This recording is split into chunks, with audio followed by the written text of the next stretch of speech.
Welcome to another hip hop podcast. This is episode 6, I believe, but I could be wrong. What's more important is this is the second episode in our Evolution of series. And this time we are doing a true character in hip hop. We're going to look at the evolution of MF Doom. So before we start, it's your host, Mayron. You'll find out more about me as this podcast goes on. And I'm your other host, Bria the Curator at this point. You'll find out about me later on. And I'm Dave, resident Doom expert. That is true, the resident Doom expert. Yeah. Speaking of which, when did you first start listening to MF Doom? How'd you get into MF Doom? Oh man, I was a sophomore year in high school. What year was that? We don't know when you got in high school. Yeah, right, exactly. 2008? Okay. Yeah, 2008. And just moved to a new school, and I became friends with this dude who was like a real hood dude, and he put me on MF Doom, and I just never understood to this day how he even came across it. But he played one song for me. It was One Beer, and I was hooked forever. Why?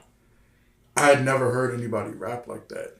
He has such an abstract sort of view on how to write songs. He breaks the bar line a lot.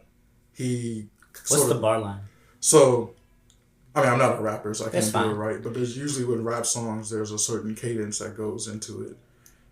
And then when you break the bar line, it's sort of like you go over that line. So it's almost like a run-on sentence, sort of. Rakim was the first rapper to really do stuff like that. Rakim was the originator of that flow, and Rakim is still probably one of the best ever at that flow. If you don't know, now you know, go ahead and take a listen. But continue.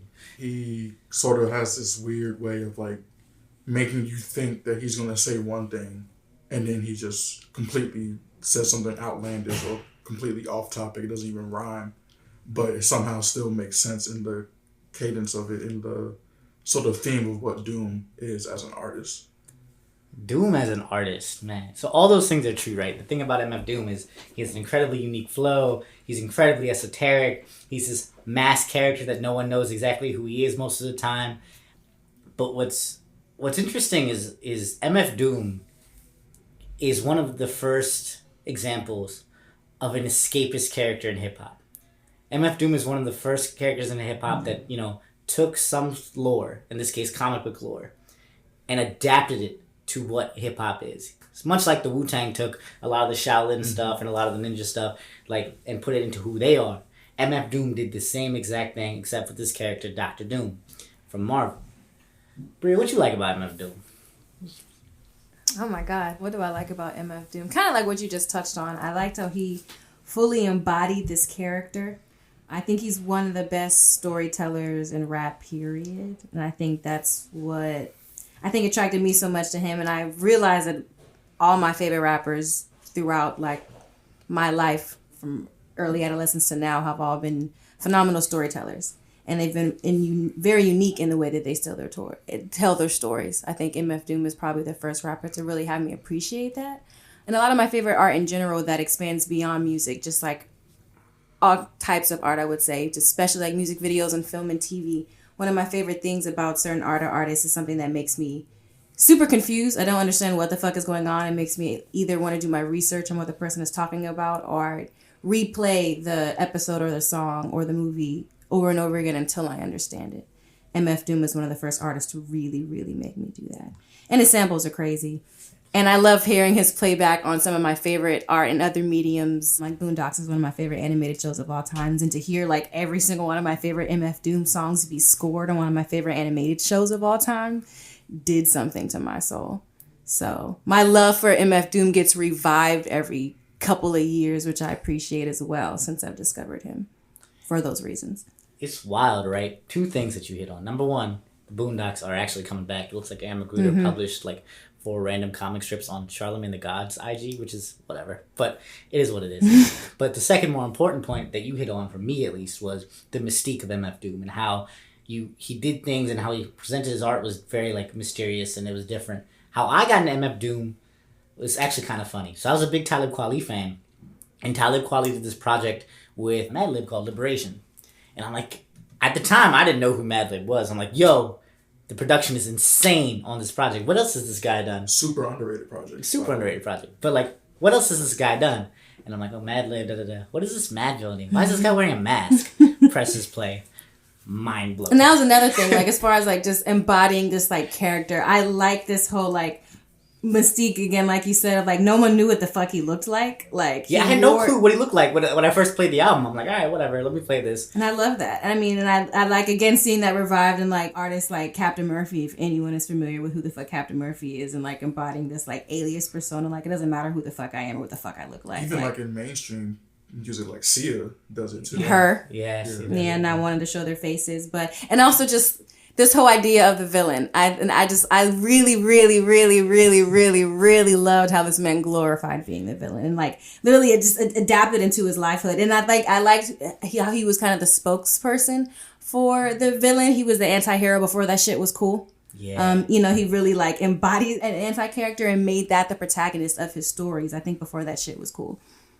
What's even doper is that he's been doing this since the beginning, right? 99, Operation Doomsday comes out. It's basically the cover of a comic book, right? When you look at that cover and you listen to this, and it's completely out there. But can you talk a little bit, Dave, more about where MF Doom sort of comes from before that point? Right. So a lot of people may not know that MF Doom actually was in a rap group called KMD before he became the person we now know as MF Doom. His name was Zev Love X. He didn't wear a mask. You can still see pictures of him floating around on the internet. And he was signed to Elektra Records. Which was J Electronica, was it? No, this is before. This is like 91. Yes. So that's where he got his start. They released one album in 1991 called Mr. Hood. And then he recorded another one called Black Bastards. But in 94, he actually lost his brother, Sub Rock, to a car accident. And after that, the label cut the group completely, shelved the album. And Doom sort of went into this sort of like, I would assume it was a depressive state. There's not much known from 94 to around 97 about him. But he talks about in his music how he went to prison and all these other things. And he sort of came back out with this sort of jaded personality to the music game in general. That's where the mask came from. And then he actually signed with the record label called Fondulum, which was owned by legendary DJ, basketball historian, sneakerhead, Bobito Garcia. Known from his work with Stretch Armstrong. Pirate radio stuff in the 80s and 90s. And that's where he became MF Doom and dropped Operation Doomsday in 1999, I believe. 99, yeah. It's wild because that album is amazing, but one of the big things that you hit on is the loss of his brother.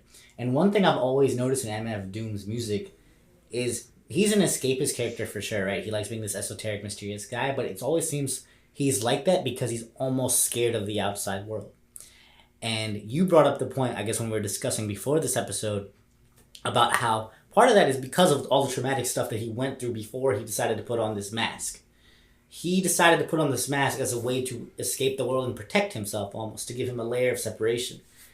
It's interesting, right? Because a lot of people like take on monikers and things like that in hip-hop to like amplify themselves, while he kind of does the exact opposite. He uses it to hide himself from the world. I mean, if you really go into his character, and like you mentioned before, he's the villain. Most villains have that sort of, I was wronged by society in some way, so now I'm going to seek my revenge.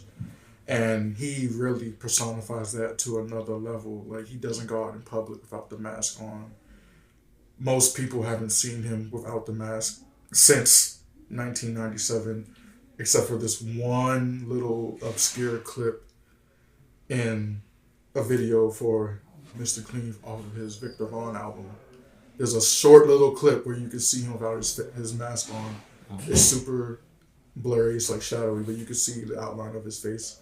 That's pretty much been the only like public sighting of him since then.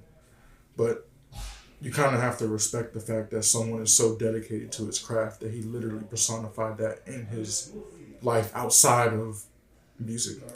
And for sure, but the reason that we all respect that, and I think Bree would agree to this as well, is that because the music is so good, he can do that. right? A lot of rappers I think would get thrown out, laughed out, wouldn't necessarily be taken as seriously as MF Doom is by a lot of other rappers, unless his music was as good as it was. I mean, he sent fake dooms to his shows, And he gets away with it. People still go. He gets away with it. I mean, could you imagine going to a show, Bria, and like the dude that's performing isn't actually the dude that made the music? Like, he paid good money. Like, that's crazy, right?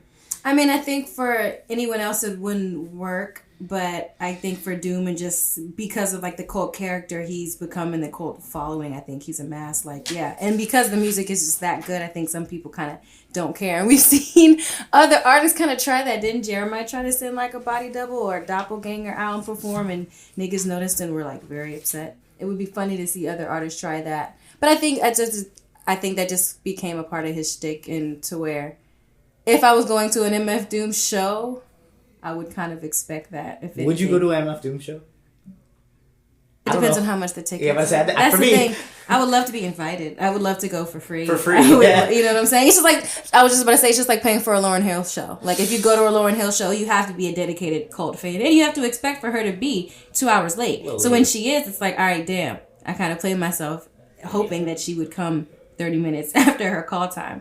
It would be like going to an MF Doom show and like hoping that he actually shows up. Like, it's wild. I forgot what year of college this was, but my roommate and I literally were about to like take all of our life savings and go fly to London to see him and Ghostface Killer perform. That would be a hell of a show, him and Ghostface Killer. And he actually showed up. Oh, well then, even better. Yeah. It might have been worth the investment back then. So what's interesting, even more interesting, right, than the stuff we've already discussed, is sort of the weird effect that MF Doom as a rapper has had on the rap game, right? Because he has definitely never been at the forefront of the rap game itself, but he's definitely influenced other rappers. I know Lupe's referenced him. A lot of like sort of like famous rappers know who Doom is, and they know that Doom technically is one of the most sound rappers there is, period. And he transcends sort of the idea of who you would think listens to him. Like, I'll never forget, there was a tweet. Someone had asked Schoolboy Q, "Do you listen to MF Doom?" He was like, "Your favorite rapper listens to MF Doom." Favorite quote of a rapper ever. Yeah. I say that all the time. Your favorite rapper listens to MF. If, you wouldn't, I guess in theory, you wouldn't expect like Los Angeles Crip to listen to MF Doom, but that just shows how much he's respected in all aspects of hip hop.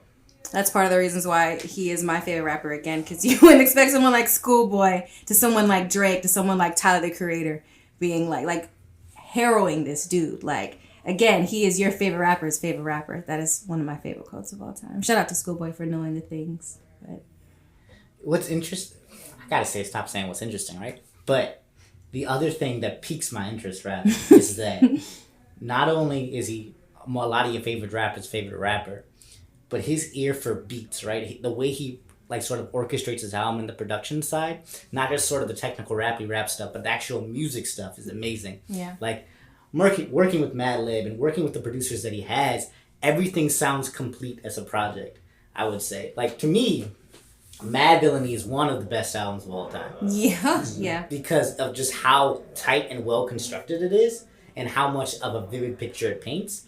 And the fact that Doom is not one of those rappers that over or under sort of goes on the track, right? So some people over themselves on the track. Their vocals sort of take over the beat. You don't really notice the beat. Nas has been accused of doing this a couple times.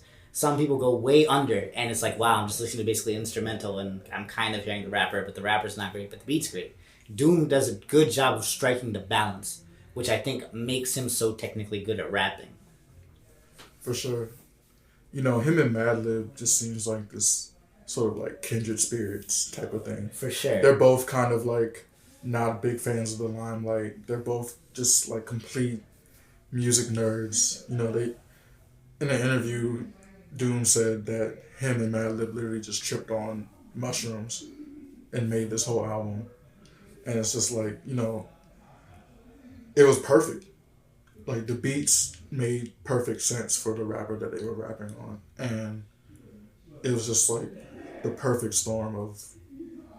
It was a moment that I don't think is appreciated enough because of the time that it was released. And, of course, it gets all the critical acclaim. It's been written about in books and stuff. But I think that at the time that it was released, I don't think that people really appreciated what that kind of was, because you see now artists will just go on beats from one producer and it just sounds sort of thrown together. It doesn't sound organic. It sounds rushed. And you could really tell that this was something that they sort of like didn't think out that well, but also in a weird way, it was very well thought out, if that makes sense. Yeah, it was the definition, I think, of organicness, and I think that's a word that's been around a lot. It's really annoying, but they seem to have a really, really organic relationship, and I think that is reflected with other kind of duos in hip hop, like we were talking about Freddie Gibbs and Currency and The Alchemist or whatever. Like, some people just make magic without even trying that hard, and then when they do try, it's even more magical. I definitely think that's what Mad Villainy is, and it has. I think every single one of my like favorite MF Doom songs are all on Mad Villainy. I'm almost positive. What's your favorite song? I would probably say Raid first, then either Accordion or Curls. Yeah. And like all of Why them. Raid? It's just so quotable. I love it so much. I think it's the first like song that I like memorized. I'm like, I feel like a rapper when I'm in the mirror rapping Raid. Yo, you got the rapper hands and everything? Yes, like, oh my God. And he just says certain things and I just like, oh, and I just restart the whole song. I love this nigga. I love his playfulness. Just, yeah, I can play that song every single day. Was that your first like MF Doom moment? Yeah, big one. Yeah, one where it really mattered. One where I kind of sank in. I was like, all right, he's there. This is it. You know? Yeah, like, you know, you just like, you get introduced to somebody or you finally like accept somebody as just being an influential character in your life from like here on out. Like, that was that moment for Doom for me. As someone who like appreciates visuals and someone who produces visuals, like I know you do, like for me at least, like the MF Doom moment that I remember most, like clearly, other than discovering Mad Villainy, was the all caps video.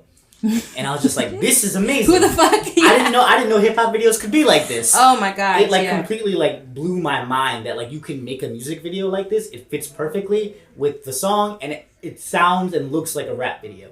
All the videos from that album are crazy. Yeah, that was just for me. That was the first one I ever saw, right? Yeah, so, for sure. But to me pushed the boundary of what a hip hop video could be. For sure. Especially at the time that it came out. Like, I'm not sure if a lot of other videos were doing that at that time. Now, if you look at the landscape, there's a lot more of that. I know, for example, Anderson .Paak and Knowledge had a video for one of their tracks off No Worries that was in pretty much the same style. Mm-hmm. And there's a bunch of reverberations of that, but he was the first to do it. Yeah. It's fun. One thing you said about the all caps video was I didn't know hip hop could do that. That's just how I feel about MF Doom in general, and I think that's why he's just one of my favorite artists of all time. Is I'm just like, oh, I didn't know. If this is what hip hop can become and can be, then I'm invested.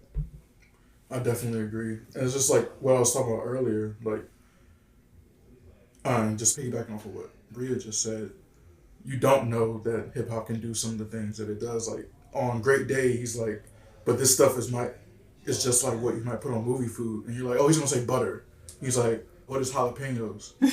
And it's just like, you're like, what the fuck? But you kind of just go with it. And then he does it again where he was like, one thing this party could use is more, and you think he's gonna say bitches, and he says booze. And it's just like, that doesn't fit like what we used to, but yeah. It's just like, he makes it work. And I think I think it's kind of going back to what you were saying about the mask. The mask sort of provides him with like the safety net to be able to just do whatever I want to do. Because you can't attribute the weirdness to a face. So it's just like, I can say whatever I want. I can do whatever I want. I can rap on whatever beats. I can rap on Scooby-Doo. You can. I just contradict the fuck out of myself within my bars too. Like, how Doom Ho and Heat but preach non-violence. Like, it just... That's my favorite Doom bar. Oh my God! Me too.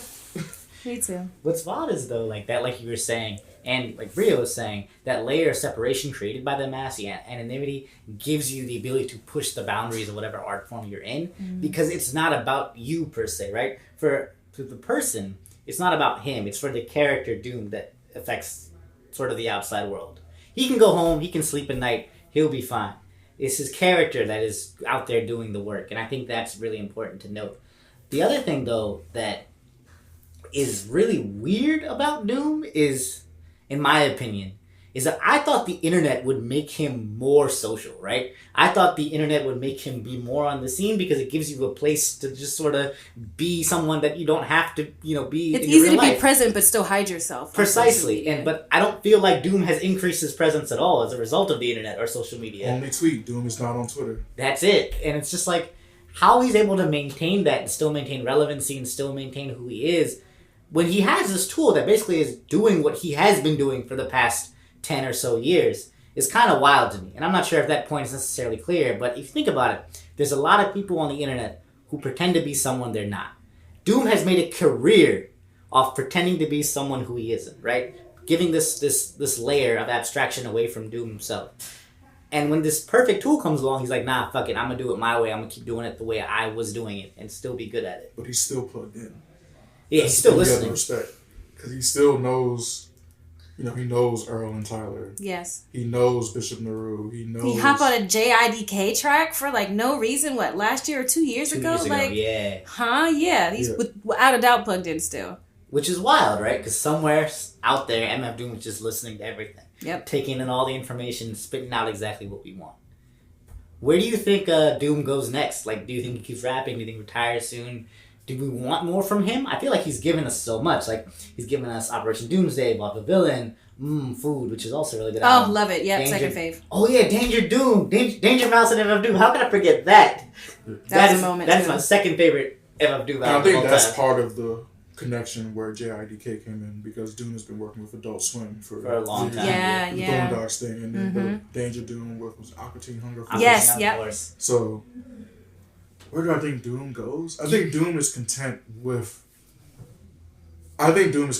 where he's at in rap music. I think secretly somewhere he is elated at the fact that he can do what he does and that everybody loves him. Right. I think what matters the most to him is that the niggas that matter love him. I don't think he's a nigga that wanted everyone to be on his dick. I think that's what he talks about. And that's why his career has been this. But it's the niggas that you care about, again, your favorite rapper, he knows who the fuck I am and he is dying to work with me. Maybe the reason you've only even fucking heard of me is because your favorite rapper mentioned me. I think he is going to just forever kind of live in that. And I just see MF Doom as being the Homer gif in real life. He's just going to continue to just go back into the bushes and just be and just do and pops out and pop back out when he wants to. Precise. That's really it. So here's I guess a better question, not sort of projecting what we think MF Doom needs to do next, but more so what else do we want out of him? Because I don't know, if I need anything more from MF Doom than what he's given. I would like more, but I'm kind of happy with the amount of work he's given. I'm good. I think one thing that I do want from him, and this is going to be a super hot take. Go ahead. I want him and Lil B to work together. Why? Just once. Lil B loves Doom. Okay, I love Doom. I think... I'm not mad at that. I think it kind of makes the most sense. Way more than JIDK, in my opinion.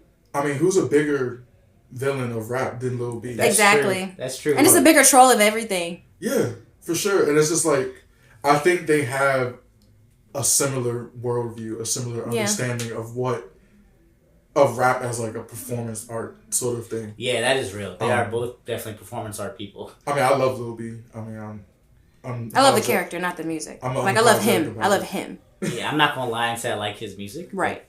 He's a funny guy. I love Lil B. I love him. I think I definitely like more of his music than I think most people would admit to.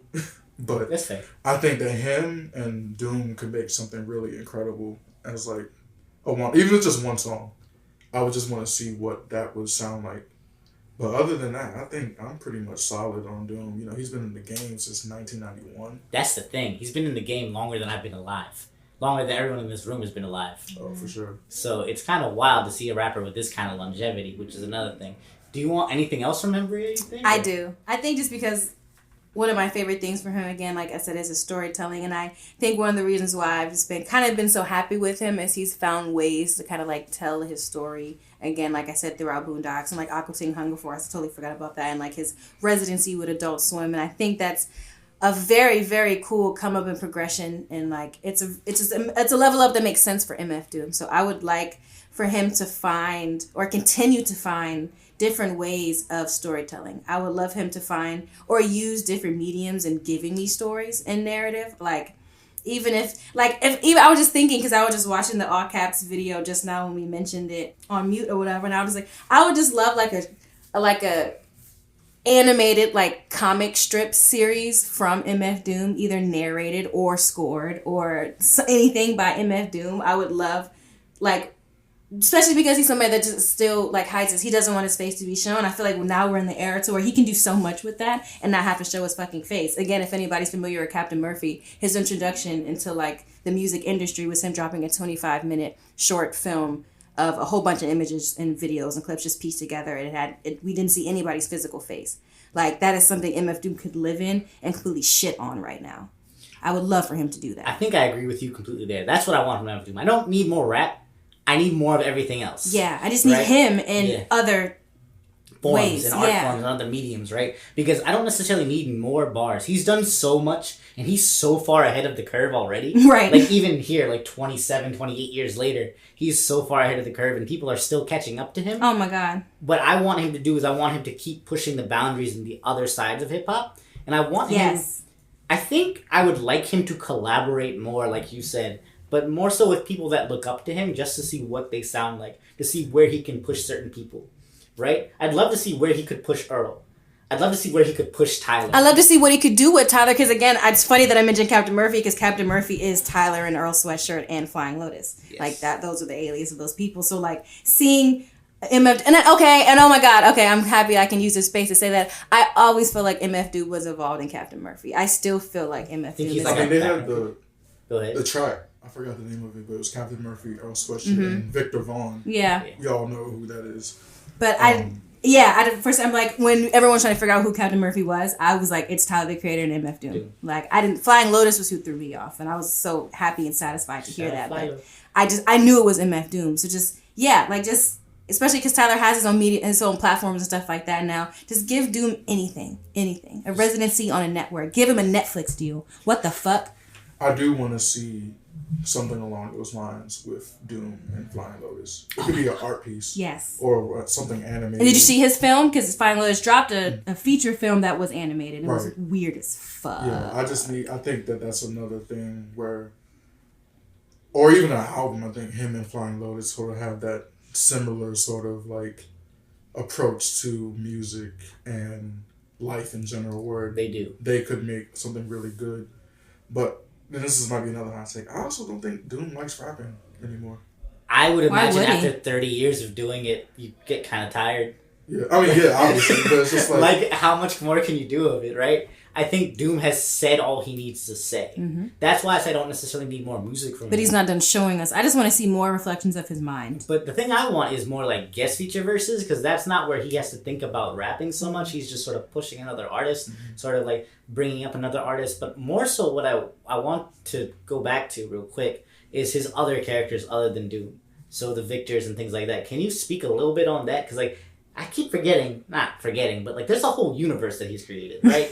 Of like different villains, like a whole league basically for himself. So Victor Vaughn is obviously another call to the Doctor Doom comics, and it's sort of like an allusion to what Doom was before the mask. So it's like he describes it as like a young, reckless guy who doesn't really give a fuck about anything, gets all the girls, all of that stuff. So I think that Doom uses Victor Vaughn to be more sort of braggadocious. Almost like a regular rapper, to be honest. Yeah, and that first album, the Victor Vaughn album, is incredible. Vaudeville Villain.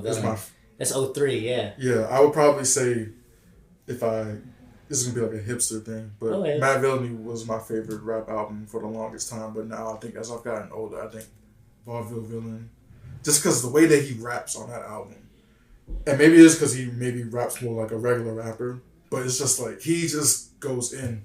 So the style changes, right? The style changes from when he's rapping like MF Doom to when he's rapping like Victor Vaughn, and part of that is because you say he's more braggadocious, but part of that's because he's more human of a person, right? Victor Vaughn in the comics is a human, right? Doom is sort of like he has transcended humanity, right?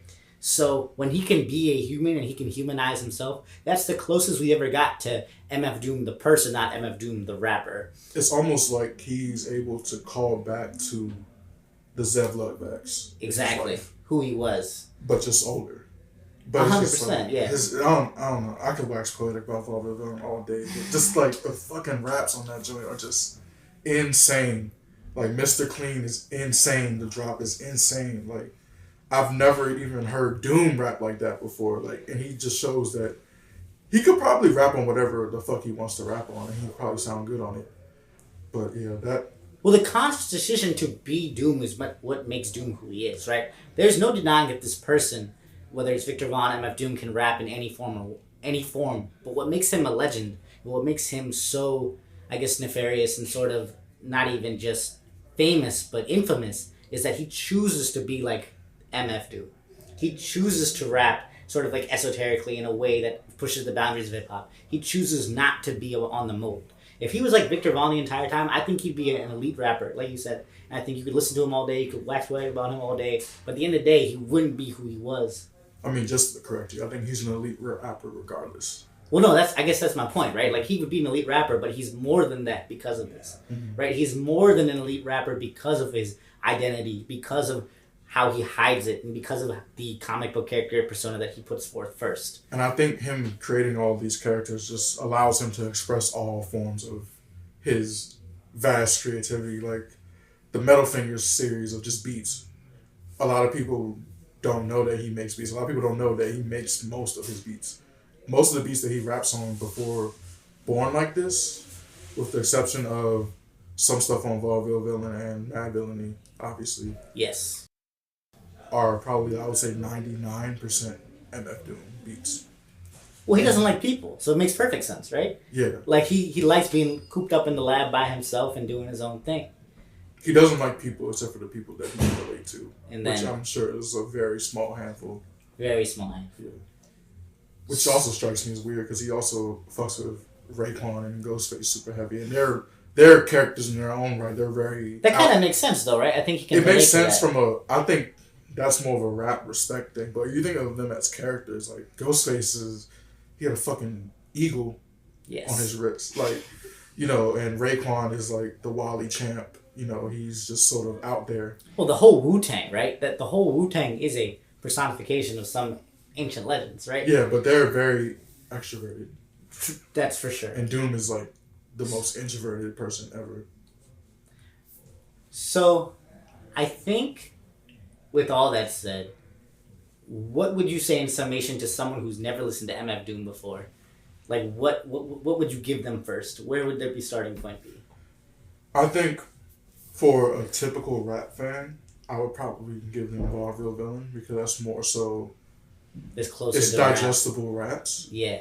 But I think that for someone who's never heard MF Doom but really enjoys like pieces of art in their music, I would definitely say probably Food or Mad Villainy. Because I think those are both the albums that are sort of like this perfect sort of view of what MF Doom is as a rapper and as an artist and as a person. What do you think Doom's legacy to the rap game is going to be? Like when it's all said and done? I mean, I think he's going to be the underground rap god. I think kind of like, and this is just an easy example. I feel like as hip hop goes on, there's always going to be like an above ground and underground, and there's always going to be an argument as to who's better than that, like Jay-Z and Nas. I feel like that's always going to be a thing. But I feel like MF Doom is always going to live in that underground space just because he doesn't want to be above it, but he's going to be someone that, if he's ever put above it, it's because there's enough niggas throwing him up there. So I think he's going to be the rap god, like the rap legend rap god of like all time. Kind of like a whispered about legend in the way that kind of like Dilla is. I just feel like he's never going to go away. And as long as the niggas that really are out here respecting the craft and art that is hip hop, like he's always somebody that's going to be a part of the conversation. I kind of feel like he might be one of those artists that gets more appreciated as time goes on. Without a doubt. We can see that now. Right. But I think like, especially like, you know, you see art authors when they posthumously. Posthumously they get like all of this acclaim. And I think that Doom is headed towards that sort of pedestal where as time goes on, people are more open and more willing to be like, yo, that dude was killing shit for longer than my favorite rapper could even possibly think of. And that's respectable. I think for me, what Doom is gonna do, and I could be wrong about this, and this is like my theory about hip hop in general. As hip hop expands and as it gets larger and more of these subgenres sort of develop, like Doom will be king of certain subgenres in itself, right? I think a lot of the movements today owe themselves to Doom, but I think And don't know it yet. and don't know it yet. But I think as those movements progress further and further, the top of the top people will find Doom, right? They'll find that music, and his music will inspire more music like 30 years from now. I think he will be, like you were saying, like a hidden gem. But I always think MF Doom will be someone's favorite rapper, right? Mm-hmm. The lineage will always find it. Always. And I think that's it for our evolution of MF Doom. If you haven't listened to Doom, please go ahead and do so. And if you have, comment your favorite Doom track. Talk about why you like him. Talk about why you disagree with us with what you said. And for sure, peace and love as always. Yeah, I would love to know for our listeners when and how they discovered Doom and their favorite Doom songs. I would love to hear that. And if you have any recommendations for evolution ofs, because we would love to sit and talk about our favorite artists all day and people that we think that are pillars in hip hop, but I think it's important to listen to our audience and who do you guys want to talk about? Who do you guys feel like you don't know enough about that you would like to be better introduced to? Let us know. We are open to suggestions. Dave, you got any parting words about Doom or anything like that? I mean, I think we've said all that needs to be said about MF Doom, but my one hope is that someone listens to this podcast and really takes the time out to explore Doom's discography if they have not before. Yeah. All right, y'all. Peace and love. Thank you.